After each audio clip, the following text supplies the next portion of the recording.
歡迎來到少主離的魔玩頻道。今天我們來玩 NB102的這款放大版的吵鬧，盒子就挺大的，可以看到是一個實物拍出來的封面，感覺好綠呀。開始我還會有點擔心啊，但實物拿出來還好，不會像盒子上照片那麼的綠，整體的顏色會更深更暗一些。峰會的那個圖片應該也是色彩修圖之後調出來的那麼一個很不正常的綠色。配件內容这一兜軟膠 QQ 糖都會帶。跟官方原版的那個配置是一樣的。坦克頂上插着的爪子、臂炮，我們給它摳掉。整體放大後，尺寸來到了27公分。如果算上前方的雷铲子的話，在31公分左右。我把玩一圈下来，感受了一下这個模具的精度，在一些缝隙的位置扣合的還是挺準的。但是也因為放大了以後，這些扣子會變得更大，所以插起來會更緊一些。倒是身上也沒有做太多的塗裝處理啊，就是正常的迷彩色，履帶這個地方塗了金屬漆，還有在一些細節點綴的漆面效果。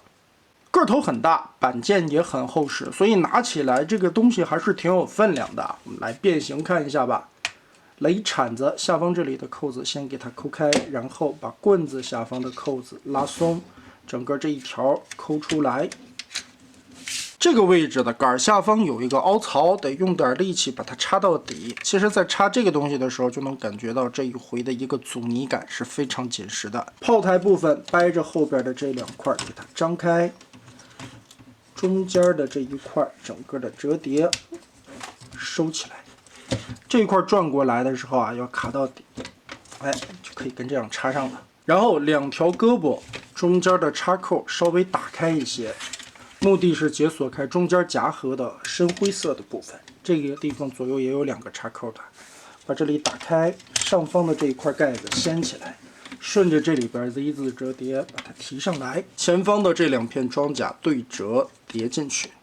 手臂順着根部這一塊的關節掰開裡面的卡扣，把它打開。現在我們可以先把手臂處理出來，在前後的這兩半中間有連接的插扣，雙關節把這裡搓鬆，這一塊的小三角區雙關節對折卡個邊放上來。後方的這一塊托起來，這兒有一個雙關節，記得把這一塊壓到裡面去。下方的這塊面板又一個雙關節提上來，在結合位置中間這裡有一個插扣，把它卡到底固定上，然後再把手指頭翻出來。哇，整個玩起來其實每一個軸的關節都是挺緊的。小臂這一塊搞定，我們看到這塊裝甲下邊有一個圈，往後捅一下，解鎖開。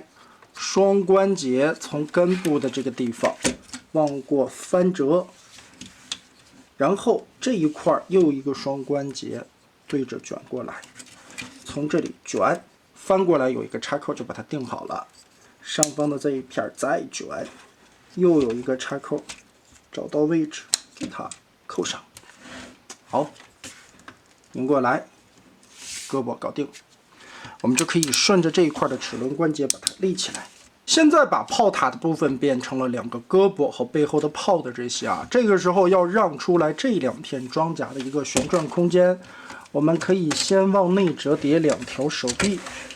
然後稍微的左轉一下，把這塊提起來。根部這兒有一個特別大的插扣啊，插的也是比較緊的，哎，翻折到上方去，然後再轉下方的這個轉盤，讓手臂再往這邊挪一點點，讓出來這一片的釋放空間，再打開這個扣子。好，把它翻折出去，翻到坦克的底盤，從中間這裡拆開這兩塊的卡扣，左右打開，腦袋的這一塊整個先翻出來，騰出裡邊的空間。這一塊根部是一個雙關節，上方這一塊主炮的位置，我們翹起來這個角度，讓開這些面板，哎，拉起來，轉，胳膊給它放開，整個的把這個炮給它擰過來，背到後腰上，再根據下方的這些關節全部折疊，扣子套上。疊放成這個樣子的方框，放到後腰，在中間的縫隙裡邊，這兒有插扣，把它拉鬆掉，拉鬆，然後在履帶後方這個地方也有一個插扣，給它脫開，打鬆，我们就可以把這一塊的角度稍微的往後旋轉一定的方向，這一塊中間的導輪我們按進去，通過根部這一塊的雙段關節，我們把這個坦克的頭給它翻下來。履帶側面這裡有一個插口，把它打開，這個地方是可以活動的。打鬆以後，讓履帶擺成這樣斜着的造型。現在來結合側面的肩膀，這兒有一個大方洞，順這裡90度掰上來的一個咬扣，給它扣合上去，鎖上。胳膊再擰一下，放到正確的角度。後邊我們剛才甩出來的這兩條裝甲對折，再對折，通過根部這裡的雙段關節搓動往下放。放下來的時候，注意這裡邊有一個套圈的扣子，對應這個給它套進去。同時上方這裡斜着的這個扣子頂在這一塊的凹槽處，同時結合，順着裡邊看，在中間的桿子裡邊可以翻出一個扣子，對應裡邊的方孔，我們把它捅過來，同時翻轉上方這一塊的炮台，然後這邊的兩個方孔對應這塊裝甲上方的兩個方槽，給它鎖上。後背的導彈架子立起來，旋轉，放到肩膀上。雷鏟子根部這裡捅不進去，給它掰下來，然後我們就可以把胸板的這一片包上來，後方的兩個扣子鎖住，調整一下雷鏟子的角度，上半身先搞定。順着中間把扣子撥開，腿部這一塊的變形，先把履帶側面的導輪180度翻折，然後把這一塊軟膠的造型零件往外撇一撇，這一塊是一個滑扣的履帶，放在一起。打開之後向上旋轉90，往裡翻折一下，腰上邊有一個鎖扣，跟這一塊的履帶進行結合，掛上去。後方的這片蓋子打開根部的插扣，180度翻折，然後上方這裡扣鬆，拉起來，下方的這一塊也扣鬆，拉出來。履帶旋轉180度，把這些位置都騰開空間之後，大腳丫子旋轉90度，旋轉到這邊來。前方的腳尖左右掰開，腳趾頭掰開，中間剛才合在一起的扣子就可以放平了。後方的腳後跟伸出來，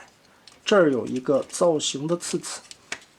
這邊還有一根，都給它翻轉過來。小腿骨架中間還有一個零件，給它翻轉出來。這一片先往外包，然後上方這裡對折雙關節180度翻折下來，打開這一塊的卡扣，稍微的騰開一些空間，旋轉一下，側面旋轉回來的時候讓出這個位置，把它卡住。然後外側的這個裝甲根部有一個小插槽，打鬆往前旋轉，再往起立，根部的兩個插扣對上，就讓小腿這一塊的裝甲包起來。現在再把腿肚子後邊的這一片裝甲折疊卡回來。尺寸方面變成人形到頭頂在26公分左右，刻畫的也是很細緻的，並不會特別的肉，開模精度還行。肩膀這裡應該是用刷子彈出來的銀漆，還有胸口這一塊掃上去的這個磨損效果吧，也是增加了一點塗裝。腿部內側這些地方一些細小零件位置的點綴，頭雕的刻畫細節。這些倒是做的也不錯，並沒有覺得會特別肉。腦袋頂後邊有一個開關，撥一下，眼燈可以點亮，兩個紅色的大眼兒。說一下整體把玩下來的感受吧，模具的精度啊，變形正常把玩應該是沒有什麼問題的。但是也因為這款吵鬧的原始設計邏輯啊，它對零件變形的先後順序看得特別的重，你必須按照一個固定的套路來，先變哪一塊，後變哪一塊，不然的話有一些地方絆着是過不來的。因為尺寸變大了，扣子也變大了，所以在一些插扣的阻尼感上面有明顯的增加。有一些扣子插起來就挺緊，當然你拔出來的時候會更加的難拔。肩膀位置的齒輪關節，這裡的定位感很好啊，聽起來的聲音也很清脆。包括胯部齒輪關節的前踢、後踢、側抬，聲音都挺好聽的。支撐的站立穩固度都是沒什麼問題的，畢竟這個玩意兒放大了，尺寸增加了，所以重量也跟着上去了。如果說這些胯部的齒輪關節不靠譜的話，這玩意兒就很容易一壓的話劈叉炸開了。再加上官方原版的吵闹，现在价格已经炒起来了，价格还挺高的。而且这一回尺寸放大了之后，我觉得这个比例搭配起来的尺寸效果应该会更好、更直观一些吧。那么大家觉得这一次 NB102的吵闹做的如何呢？欢迎在评论和弹幕留下你的观点。这期咱们就玩到这儿吧。